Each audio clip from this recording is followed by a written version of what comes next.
I think it's really important what Mike said, that like it's hard to pray here. And I think we all know what we need and like what works and what doesn't work. Allie said it in her workshop. I was listening to it last night because I was giving a workshop at the same time. So I went back to the virtual retreat recording, and she said, don't pray in bed. It doesn't work. And it's so I think there's something freeing about saying that doesn't work. Yes. You're like, oh, I thought this worked for everyone, but I was the one just struggling. Totally. This is the story of my year. I have a new prayer routine. Okay. For the past 3 years, I've been going to, for the most part, morning daily mass. And it is like an Olympic effort for me to get packed up and out the door and ready to be there and pray. And I'm always late.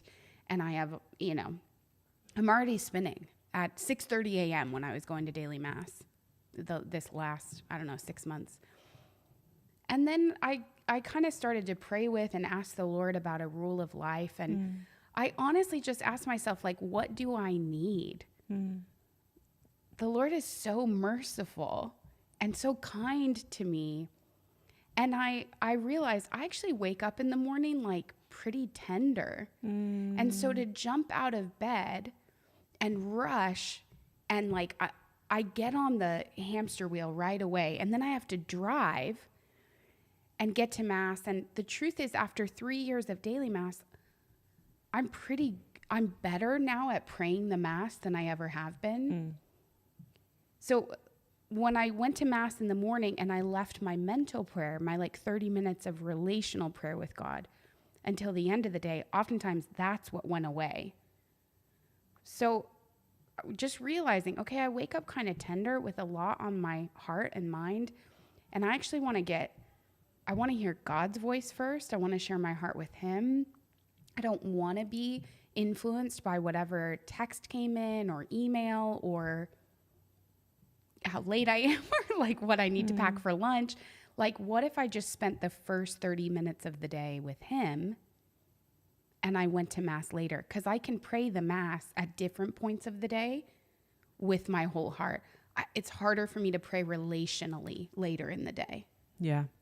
So I just made that simple switch. It's like I just had mercy on myself that I actually need to pray in the morning. It's important to notice that about yourself. I think self-awareness is one of the greatest gifts. Totally. From the Lord. Totally. So yeah, to notice that, to pay attention enough to notice that, and him to convict you and to help you make those tweaks. Yeah. It's a grace, the self-awareness. But I think, it's a grace for sure. Yeah. It also is just, it doesn't mean you're a failure. I think that's the thing that maybe we have to let go of. It doesn't mean you're a failure, that I can't get out of the house first thing in the morning to make it to mass and pray well. I'm not a failure that I wake up so tenderhearted and I need some tending first thing in the morning every single day.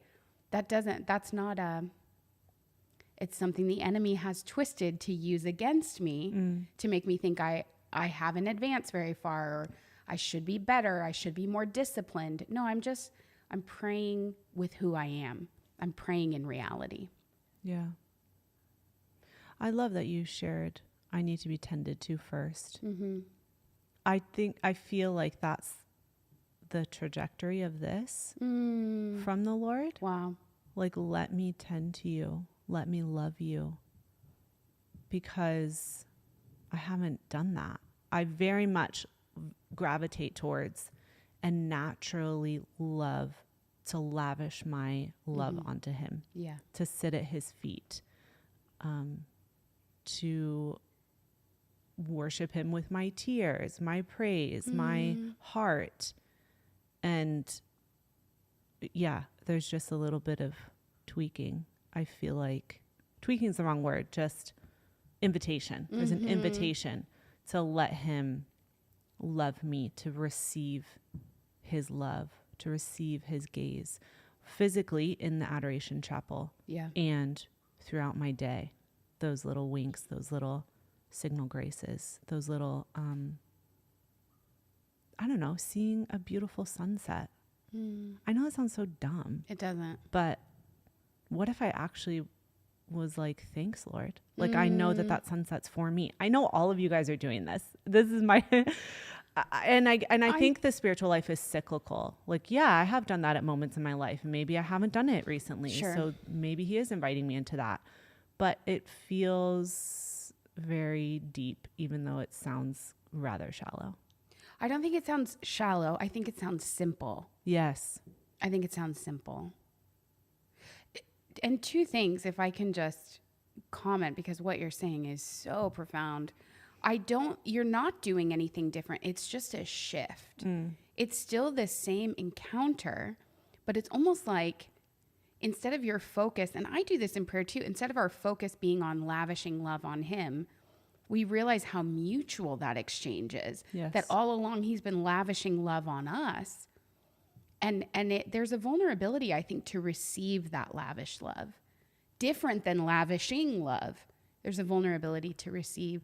So I think it's just a shift, but an important one. Yeah.